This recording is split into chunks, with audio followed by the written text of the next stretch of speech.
షాద్ నగర్ వైపు ఉన్న మన స్వర్గసీమ వెంచర్లో ప్లాట్లు కొన్న వాళ్ళంతా సంతోషంగా ఉన్నారు. ఒక్కసారి విజిట్ చేయండి.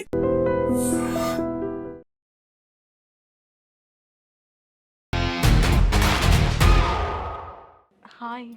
హాయ్. ఏంటి చాలా ట్రెడిషనల్గా వచ్చావు?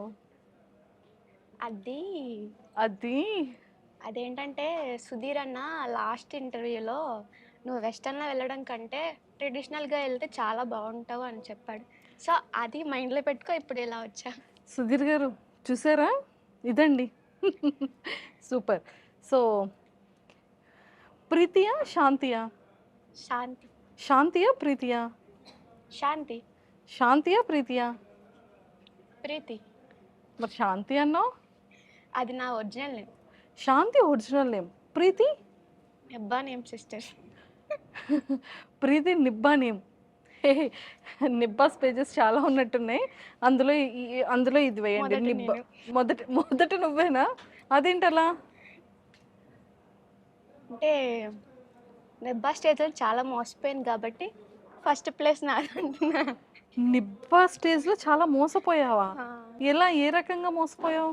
అది ఎలాంటి రిలేషన్ అన్న ఫ్రెండ్స్, ఫ్యామిలీ, లవ్, సంథింగ్ అన్నీ కలిపి సో మొత్తానికి అన్ని బ్రేక్లు అయ్యాయి. చాలా బ్రేక్స్ అయ్యాయి. ఓకే, సో డైరెక్ట్ పాయింట్కి వచ్చేస్తాను. ఎన్ని లవ్ స్టోరీ, ఎన్ని బ్రేకప్స్? ఇంతకుముందు 2 అయ్యాయి. 2 లవ్ బ్రేకప్స్ ఇంతకు ముందు. ఇప్పుడు ప్రెసెంట్ కరెంట్ స్టేటస్? ప్రజెంట్ ఉంది లేదా అనేది నేను ఏం చెప్పలేను. అది లవ్ అనుకోవాలో ఏమనుకోవాలో కూడా నాకు తెలీదు. క్లారిటీ లేదు ఫస్ట్ ఆఫ్ ఆల్. అంటే నీ క్లారిటీ లేదా, అవతల అబ్బాయికి క్లారిటీ లేదా? నాకు క్లారిటీ లేదు ఏం చేయాలనేది. అలా తనకు కూడా చాలా ప్రాబ్లమ్స్ ఉన్నాయి. సో దానివల్ల నేనేం చెప్పలేకపోతున్నా, ఏం చేయలేకపోతున్నా. ఇంతకీ ఎవరు ప్రపోజ్ చేశారు? అటు నుంచి అబ్బాయా, ఇటు నుంచి నువ్వా? నేను చేయలేదు, తనకు కూడా చేయలే. అదేంటది? జస్ట్ తనంటే ఇష్టం. లైక్ ఎలా అంటే అది లవ్ అని చెప్పను. అలా అని చెప్పి ఫ్యూచర్లో మ్యారేజ్ చేసుకుంటానన్ను. 100 మందితో ఉన్న ఆ హ్యాపీనెస్ నాకు రాదు. తను ఒక్కడే నా పక్కన ఉంటే నాకు చాలా ధైర్యంగా ఉంటుంది. అన్ని విషయాల్లో కేర్ చేస్తాడు. ఎక్కడికైనా వెళ్ళాలంటే డ్రాప్ చేస్తాడు. అన్నీ చూసుకుంటాడు. మా పేరెంట్స్ తర్వాత నాకు ఎవరైనా ఇష్టం అంటే తనే. చాలా ఇష్టం. మరి కళ్ళంటే వాటర్ ఎందుకు వచ్చేస్తుంది? లేదు సిస్టర్, ఇంతకుముందు ఇంటర్వ్యూలో తన కోసం ఏడ్చాను. సో ఈ ఇంటర్వ్యూలో ఏడవకూడదు అనుకుంటున్నా. ఏడవకూడదు అనుకుంటూనే కళ్ళంటే వాటర్ వచ్చేస్తుంది? లేదు సిస్టర్, నేను ఏడడం లేదు. అంతేనా? అంతే. Okay, done. ఎందుకంటే లాస్ట్ ఇంటర్వ్యూ అయ్యేటప్పుడు తనతో నేను మాట్లాడడం లేదు. ఒక డైలాగ్ ఉంటుంది, మనది అనుకుంటే అది ఎప్పటికైనా మన దగ్గరికి వస్తుందని. సో తనకి చాలా ఫ్రెండ్స్ ఉండేవారు. నాకు వాళ్ళ ఫ్రెండ్స్ కూడా నాకు పరిచయం. అంతా ఒక బ్యాచ్ అనమాట. వాళ్ళందరితో ఉండేదాన్ని. ఎవ్వరు కూడా నాకు అంతగా కనెక్ట్ అవ్వలేదు. ఒక ఫ్రెండ్గా అప్పుడు నేను ఉండేదాన్ని. సో తర్వాత మధ్యలో ఒక చాలా పెద్ద గొడవ అయిపోయింది తనకి నాకు. ఇంకా జీవితంలో తన మొహం కూడా నేను చూడలేని అనుకున్నాను. కానీ ఏదైనా మనది అనుకుంటే ఎప్పటికైనా మన దగ్గరికి వస్తుంది కదా. సో అలా 1 year తర్వాత అనుకోకుండా, మరి దేవుడు ఏమనుకోలే తెలియదు కానీ అలాగ ఇద్దరికి కలిపాడు. కలిపిన తర్వాత చాలామంది అంటారు, గొడవకు ముందు చాలా బాగా ఉంటాం, రిలేషన్ బాగుంటుంది, గొడవ అయిన తర్వాత అంతకు ముందులా ఉండలేము అంటారు. సో నా లైఫ్లో ఏంటైందంటే ముందు కంటే బెటర్, ఇంకా బాండింగ్ చాలా స్ట్రాంగ్ అయిపోయింది. ఒరే, ఇంతకుముందు నేను ఎలా ట్రోల్ అయ్యానో తెలియదు కానీ నా ఫ్యూచర్ ట్రోలింగ్ మాత్రం కనబడుతుందిరా ఈ ఇంటర్వ్యూలో. మీమ్ పేజెస్ కానీ, ట్రోల్ పేజెస్ కానీ చాలా రిక్వెస్ట్ చేస్తున్నాను. ఓకే, సో అలా చిగురించింది అనమాట ప్రేమ. చిగురించింది. సో తనతో హ్యాపీగా ఉంటున్నాను. ఇది నేను లవ్ అని చెప్పను. అలా అని చెప్పి ఫ్యూచర్లో మ్యారేజ్ చేసుకుంటానని కూడా నేను చెప్పలేను. ఒరే, లవ్ అని చెప్పలేవు, ఫ్యూచర్లో మ్యారేజ్ చేసుకుంటాను అని చెప్పలేవు. మరి అది రిలేషన్షిప్కి నేమ్ ఏంటి? ఏ సిచ్యువేషన్షిప్పా, ఇంకే ఫ్రెండ్షిప్పా? ఫ్రెండ్షిప్ అంటే కాదు, రిలేషన్షిప్ అంటే ఏమో చెప్పలేనంటావు. మరి ఏ షిప్? లవ్ కంటే ఎక్కువ అనుకుంటా. అంటే తన నాతో ఉన్న తర్వాత ఇంకా నాకు ఎవరిని చూసినా, ఎంత అందంగా ఉన్న అబ్బాయిని, డబ్బు మనీ ఉన్న అబ్బాయిని చూసినా, తను నాతో ఉంటే ఆ ఆనందమే వేరు. ఇంకా అవేం కూడా నాకు కనిపించట్లేదు. తన ముందు ఏం కూడా. పేరేంటమ్మా అబ్బాయి పేరు? చెప్పమంటారా? మరి చెప్పారు. ఆల్మోస్ట్ అందరికీ తెలుసు తెలిసిందే. కదా. చాలా డౌట్స్ కూడా వాళ్ళకి ఉంటాయి. సో క్లారిటీ ఇచ్చేస్తాను. రామ్ నాతో వీడియోస్ చేస్తాడు, రామ్ డాన్సర్ అని. అందరికీ ఇప్పటికే నా ఫాలోవర్స్కి చాలా డౌట్స్ ఉండొచ్చు, మీ ఇద్దరు లవ్స్ కానీ బయటికి చెప్పట్లేదని. ఫస్ట్ ఆఫ్ ఆల్ మా ఇద్దరం అసలు ప్రపోజ్ చేసుకోలేదు. తను నాకు చేయలేదు, నేను తనకు చేయలేదు. అలా అని చెప్పి మన లవ్ కూడా కాదు. కానీ నా పక్కన ఉంటే నేను జీవితాంతం హ్యాపీగా ఉంటాను. సో మొత్తానికైతే ఇలా చెప్పేసావు రామ్కి ఈ వీడియో త్రూ. రామ్ నువ్వంటే నాకు చాలా ఇష్టం అని చెప్పావా ఎప్పుడైనా అబ్బాయికి? ఎప్పుడు చెప్పలేదా? మరి చెప్పేదా? ఇష్టం అంటే ఇష్టమే, కానీ నాకేంటంటే సరే ఏ సాంగ్ డెడికేట్ చేస్తావు రామ్కి? అదా ఇష్టమైన అమ్మో అలాంటివి కాదు, ఎమోషనల్ సాంగ్స్ సిస్టర్. ఎమోషనలా? అదేంటి ఇష్టం అన్నప్పుడు ఎమోషనల్ కదా, హ్యాపీయెస్ట్ కదా చేయాలి. నువ్వే నాకు సొంతం, నీపైనే ఇష్టం, పోనే పోదే ఈ బంధం, అంతే సిస్టర్. ఇంకో సాంగ్ డెడికేట్ చేయమంటే చేస్తాను. ఇంకో సాంగ్ ఏంటి? అది రావడం లేదు సిస్టర్. ఇంకో సాంగ్ డెడికేట్ కన్నా అది సాంగ్ డెడికేట్ చేస్తావు కానీ సాంగ్ రావట్లేదు. నేను రామ్ని మ్యారేజ్ చేసుకోవచ్చు, లవ్ చేయొచ్చు, బట్ నాకేంటంటే లవ్ మ్యారేజ్ మీద నమ్మకం లేదు, అబ్బాయిలంటే నమ్మకం లేదు. ఒరే రావట్లేదురా. ఇష్టం అంటున్నావు, ఇష్టమే కానీ ఆ లవ్ ఇష్టాన్ని అంటున్నావు కానీ మళ్ళీ లవ్ నేను కాదంటున్నావు. అందుకే కంట్రోల్ చేసుకుంటున్నాను. మళ్ళీ నాకు లైఫ్లో ఒక అబ్బాయి వల్ల మోసపోయి నేను అదే మళ్ళీ మెంటల్ ప్రెషర్లోని మెంటల్ హెల్త్ ఉండకూడదని ఫిక్స్ అయిపోయాను. ఎవరినైనా ట్రస్ట్ చేయొచ్చు కానీ అబ్బాయిని ట్రస్ట్ చేయకూడదు. మేబీ తను మంచోడే ఉండొచ్చు, ఇన్కేస్ ఫ్యూచర్లో నేను ఇష్టం పెంచేసుకొని అన్నీ చేసిన తర్వాత తన ఆలోచనలు మారిపోతే అప్పటి నేను తీసుకోలేను. నా మైండ్ సెట్ ఏంటంటే ఎవరైనా నేను ఇష్టపడ్డానంటే వాళ్ళు నేను అంతగా నేను ఏం ఆలోచించుకుంటున్నానో వాళ్ళ కోసం నేను ఎంత ప్రయారిటీ ఇస్తున్నానో వాళ్ళు కూడా అంతే ప్రయారిటీ ఇవ్వాలి. సో అది వాళ్ళు ఇవ్వలేని రోజుల్లో నేను చాలా అది తీసుకోలేను. సో అలాగ అవ్వకూడదనే, నా ఫ్యూచర్ అలా ఉండకూడదనే నేను మ్యారేజ్ చేసుకోకూడదు అని ఫిక్స్ అయిపోయాను మైండ్లో. చాలా డైజెస్ట్ చేసుకోవడానికి చాలా కష్టంగా ఉన్నప్పటికీ కూడా నీ మాటలు కొన్ని అర్థమయ్యాయి, కొన్ని అర్థం కాలేదు. ఇష్టం అంటున్నావు, ప్రేమ అంటున్నావు, ప్రేమ కాదంటున్నావు, చాలా మంచోడు అంటున్నావు కానీ అబ్బాయిల్ని నమ్మకూడదు అంటున్నావు, చాలా ఇష్టం అంటున్నావు, ప్రేమ వరకు వెళ్ళదంటున్నావు. చాలా కన్ఫ్యూజన్గా నువ్వున్నావా నన్ను తయారు చేసావా అర్థం కావట్లేదు. అంటే నేను నా డైలీ రొటీన్లో చాలా చూశాను. ఏంటి? ఒక 10% ఉంటారు ఇలాగా. ఇప్పుడు మనకి కపుల్ చేశారు కదా ఇంటర్వ్యూ, వాళ్ళలాగే ఉంటారు 10%. అలా ఇంకా మిగతా 90% అంతా మనతో ఉంటారు. ఆ నైట్ అయితే వేరే వాళ్ళతో చాట్ చేస్తారు, మనం లేనప్పుడు కాల్స్ మాట్లాడతారు. అలా చేస్తే అది తెలిసిన రోజు నేను తీసుకోలేను. సో అందుకే అబ్బాయిలు నమ్మకూడదు, మ్యారేజ్ చేసుకోకూడదు, లవ్ చేయకూడదు, అసలు ఆ రిలేషన్లోకి వెళ్ళకూడదు అని ఫిక్స్ అయిపోయాను. సో నీ 2 బ్రేకప్స్ అంత స్ట్రాంగ్గా జరిగాయి అయితే? అవన్నీ చెప్పలేను, నా చాలా మంది స్టోరీస్ చూసాను నేను. నా లైఫ్లో జరిగింది అలాగే వాళ్ళ లైఫ్లో కూడా నేను చూసాను కాబట్టి మెంటల్గా ఫిక్స్ అయిపోయాను. నేను చాలా ఇలా కనిపిస్తాను కానీ బయటికి చాలా సెన్సిటివ్. ఏదైనా జరిగిందంటే అంతెందుకు రామే మాట్లాడతాడు, ఆ అమ్మాయిలతో ఈ అమ్మాయిలతో మాట్లాడతాడు, నేను అది తీసుకోలేను, వాడికి చెప్పలేను, బాధపడిపోతాను. నాకు నేనే అలా ఎందుకు జరిగింది, ఇలా ఎందుకు జరిగింది ఆలోచించుకుంటాను, చాలా సెన్సిటివ్. సో ఏం చదువుకున్నావు నువ్వు? డిగ్రీ కంప్లీట్ అయిపోయింది సిస్టర్. Degree complete. ప్రజెంట్ ఖాళీ. ప్రెసెంట్ ఖాళీ. సో రీల్స్ ఎప్పటి నుండి స్టార్ట్ చేయడం మొదలైంది? ఒక 3 years బ్యాక్. సూపర్. సో చాలా కష్టపడేదాన్ని. ప్రజెంట్ నాకున్న సిచ్యువేషన్స్ ప్రాబ్లమ్స్ వల్ల ఎడిటర్ వీడియో తీయడానికి లేకపోవడం వల్ల కొంచెం మధ్య ఆపేసాను. మళ్ళీ ఇప్పుడు ఒక 1 month బ్యాక్ ఒక తమ్ముడు పరిచయమయ్యాడు, వాడు చాలా బాగా తీస్తున్నాడు. వాడి పేరు Hari Ricky, Instagram ID Hari. ఇప్పుడు బాగా ఎడిటింగ్ చేస్తున్నాడు, తీస్తున్నాడు. అక్క అక్క అని చెప్పి నాకు ఎప్పుడు కావాలన్నా వస్తున్నాడు ఇప్పుడు మళ్ళీ. సూపర్. సో నీ ఇన్కమ్ సోర్స్ ఎలా? 3 months బ్యాక్ వరకు పర్లే, మంత్లీ 40-30K వచ్చేది. యూట్యూబ్ ఒక 20K, ఇది ప్రమోషన్స్ ఒక 20K అలా వచ్చేది మంత్కి. సో పేరెంట్స్ ఏం చేస్తుంటారు? డాడీ ఫిషర్మెన్, మమ్మీ ఇంట్లోనే ఉంటారు. డాడీ ఫిషర్మెన్, మమ్మీ ఇంట్లో ఉంటారు. సూపర్. ఓకే, నువ్వు బ్రదర్స్ అండ్ సిస్టర్స్ ఎవరైనా ఉన్నారు? అక్కకు మ్యారేజ్ అయిపోయింది, అన్నికి కూడా అయిపోయింది.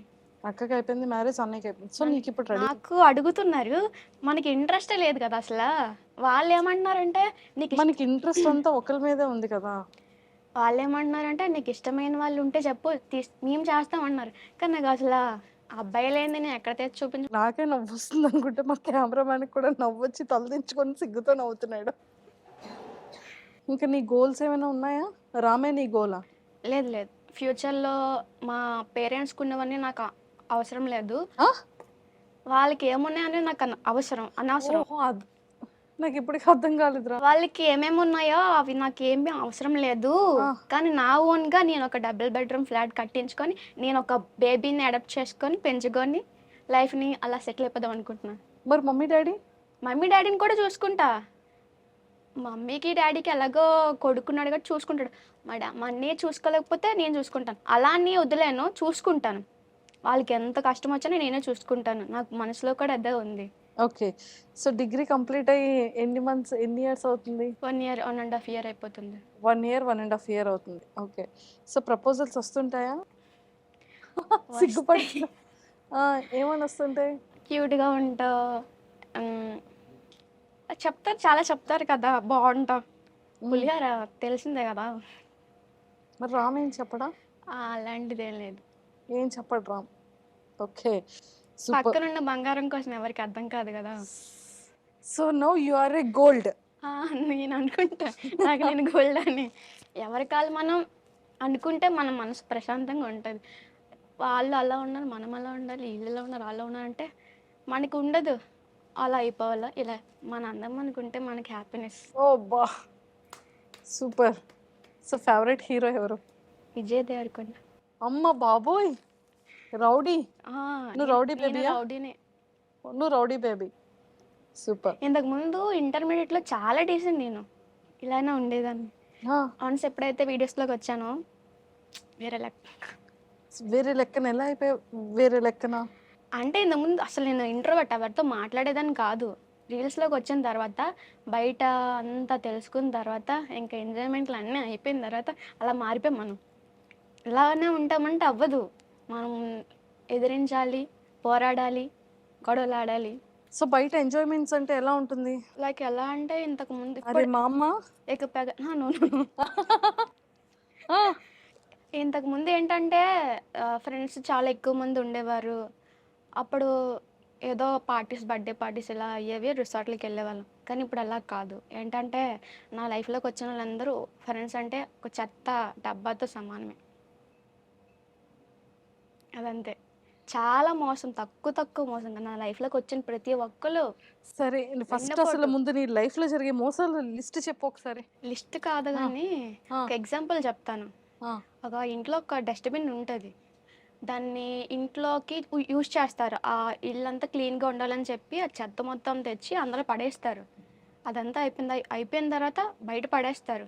అలాగే నా లైఫ్‌లోకి వచ్చిన ఫ్రెండ్స్ అందరూ వాళ్ళ ఇష్ట అవసరాలకి అన్నిటికి వాడేసుకొని, వాళ్ళకి కొత్త అవకాశాలు వచ్చేసరికి నన్ను అలా పక్క తోసేసి, తోసిన తర్వాత మరి ఇంకేముంది, మనల్ని బ్యాడ్ చేయాలి కదా పక్కోళ్ళ దగ్గర. అలా బ్యాడ్ చేసేసారు. ఎలా బ్యాడ్ చేస్తున్నారు? ఏం చెప్తున్నారు నీకోసం? మనం ఏంటంటే మనతో ఉన్నారని చెప్పి మనం అన్నీ చెప్పుకుంటాం. వాళ్ళు నాకు ఇంకా క్లోజ్ అయిపోయారు. ఒక్కళ్ళు కాదు, ఇద్దరు కాదు. అలా వస్తూనే ఇదే సేమ్ రిపీట్. ఎన్నిసార్లు నమ్మనంటే అదే నిన్నెబ్బా అని నన్ను అనుకుంటున్నాను. ఒక్కసారి మోసపోతే పర్లేదు, రెండోసారి మోసపోతే పర్లేదు. అంటే ఏ కైండ్ ఆఫ్ చాలా హర్టింగ్ అనిపించింది నీకు? ఏ సిచ్యువేషన్? నేను ఎవరన్నా నా మనసు అనుకుంటే చాలా క్లోజ్ అయిపోతాను.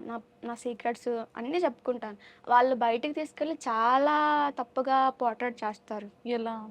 అంటే ఎలా అంటే లైక్ ఎలా అంటే, ఇప్పుడు వీధిలోని వీధి కుక్కలు తిరుగుతాయి. అవి పెంచుకుందాం ఏంలే అని చెప్పి ఇంట్లో తెచ్చి పెట్టుకొని ఉన్నా, అవి 10 ఇంట్లు తిరుగుతాయి కాబట్టి అక్కడికే వెళ్తాయి. అలాగే నా లైఫ్‌లోకి చెత్త ఫ్రెండ్స్‌ని తెచ్చుకొని, నా మనిషి అనుకోని నేను అనుకుంటే, ఆ ఇంట్లో అక్కడ ఏమైతే ఉన్నాయో నా దగ్గర అవన్నీ తీసుకెళ్ళి 10 ఇంట్లకి చెప్తారు. అలాంటి వాళ్ళు. చాలా గట్టిగానే హర్ట్ అయ్యావు. లైఫ్‌లో మామూలు సిట్యుయేషన్స్ జరగలే నా లైఫ్‌లో అయితే. అలా జరిగిన తర్వాత ఇప్పుడు ప్రెజెంట్ నేను రామ్‌తో తప్ప ఇంకొక అమ్మాయి ఈ మధ్య ఒక 6 మంత్స్ బ్యాక్ ముందు నుంచి తెలుసు. బట్ అంత క్లోజ్ కాదు. ఒక 6 మంత్స్ నుంచి మేబీ తన లైఫ్ స్టైల్, నా లైఫ్ స్టైల్ ఒకటే అవ్వడం వల్ల ఇద్దరం కనెక్ట్ అయ్యాము అనుకుంటాను. అప్పుడప్పుడు కలుస్తాము. అయినా ఆ అమ్మాయి మీద ఇప్పుడు కొంచెం ట్రస్ట్ ఉంది. అంతగా ఇప్పుడు కలవడం లేదు. ఒక 3 మంత్స్ బ్యాక్ కలిసేవాళ్ళం రోజు. ఎలా అంటే నాకు హెల్త్ కండిషన్ చాలా బాలేదు 2 మంత్స్ బ్యాక్. నేను అప్పుడు చనిపోయే సిచ్యువేషన్‌లోకి వెళ్ళిపోయాను. ఇప్పుడు మమ్మీ గానీ, ఎవ్వరు గానీ ఇంట్లో ఎవ్వరూ లేరు. నాకు పిచ్చి వచ్చేస్తుంది. ఆ అమ్మాయికి కాల్ చేశాను. గోపాలపట్నం నుంచి ఓల్డ్ పోస్ట్ ఆఫీస్ వరకు అంత దూరం నా కోసం అలా 2 సార్లు అయితే 2 సార్లు కూడా వచ్చింది. ఇంతకుముందు నాతో ఉన్న ఫ్రెండ్స్ అలా కాదు. నా దగ్గరుండి తినేసి వెళ్ళిపోయామా, నా నా మాటలన్నీ బయట వాళ్ళకి చెప్పామా బ్యాడ్ చేసామా అనే లెక్కలోనే ఉండేవారు.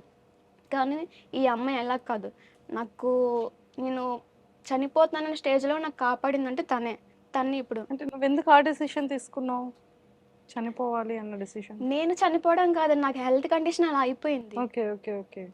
అనుకోకుండా అలా. అండ్ అప్పుడు టైంకి పేరెంట్స్ లేరు, ఎవరు లేరు. తనకే కాల్ చేశా, తను వచ్చి నాకు హాస్పిటల్కి తీసుకెళ్ళి జాయిన్ చేసి మొత్తం ఆ రోజంతా చూసుకుంది. సూపర్. తన పేరు చెప్పలేదు, లిఖిత. లిఖిత. సూపర్. సో ఇప్పటికీ కూడా కలిసే ఉంటున్నారు అమ్మాయి ఫ్రెండ్స్గా? ప్రజెంట్ మాట్లాడుకుంటున్నాం. ఆ, అంటే ఫ్రెండ్స్ అంటే రోజు తిరిగేయాలి చెందియాలి అని కాదు. ఆ అమ్మాయి ఎక్కడున్నా నాకు ఇష్టమే. రోజు కలవకపోయినా రోజు మాట్లాడుకోకపోయినా నాకు ఆ అమ్మాయి మీద కొంచెం మంచి ఒపీనియన్ అంటూ ఉంది. మిగతా వాళ్ళు అంటారా కుక్కలే. తప్పురా, అలా అనకూడదు. అందరి ఫ్రెండ్స్ని నేను అన్నను, నా లైఫ్లోకి వచ్చిన ఫ్రెండ్స్ని చెప్తున్నా చాలా దారుణంగా మోసం చేశారు. ఇది ఏదైనా ఒకటి చాలా హర్టింగ్ అనిపించి ఒక దారుణమైన మోసం చెప్పు. అదే సిస్టర్, నేను అంత మంచిగా అనుకొని అంటే నేనే పరిచయం చేస్తాను కొత్త ఫ్రెండ్స్ని కూడా. ఆ కొత్త ఫ్రెండ్స్ని కూడా నేనే పరిచయం చేస్తాను. నాతో ఉండి ఉండి క్లోజ్గా ఉంటారు. వాళ్ళతో మంచి అయిపోయి వాళ్ళిద్దరు ఒక్కటైపోయి నేను తప్పు అయిపోతాను. సో మొత్తానికి ఇలా జరుగుతున్నాయి అన్నీ కూడా. సో ప్రీతి, ఇంకా లైఫ్లో ఫ్యూచర్లో ఎలా ఉండాలి చెప్పేసావు. మంచి వీడియోస్ చేయాలని ఉంది. చేస్తాను. ఇండస్ట్రీ యాక్టింగ్ అంటే ఇష్టం ఉందా? చాలా ఇష్టం. సో ఏంటి అంటే వెబ్ సిరీసా లేకపోతే సీరియల్సా ఫిలిమ్సా? సీరియల్స్ చేయాలని ఉంది. సూపర్. సో మంచి సీరియల్ ఆపర్చునిటీ వచ్చి మంచి వెస్ట్రన్ మంచి ట్రెడిషనల్ క్యారెక్టర్స్ రావాలని మనస్ఫూర్తిగా మా ఐడ్రీమ్ తరపు నుంచి కోరుకుంటున్నాను. Thank you sister. Okay, all the very best. Thank you so much. Nice talking to you. So ఇంకా నిబ్బిలా ఎవరిని నమ్మకుండా ఇంకా నా జీవితంలో నమ్మను నేను ఎవరిని కూడా. లేకుండా నువ్వు ఇండివిజువల్గా చాలా స్ట్రాంగ్ ఉమెన్గా రెడీ అయ్యి కెరియర్లో మంచిగా సెటిల్ అవ్వాలి. Okay okay sister. All the very best. Thank you sister. Bye.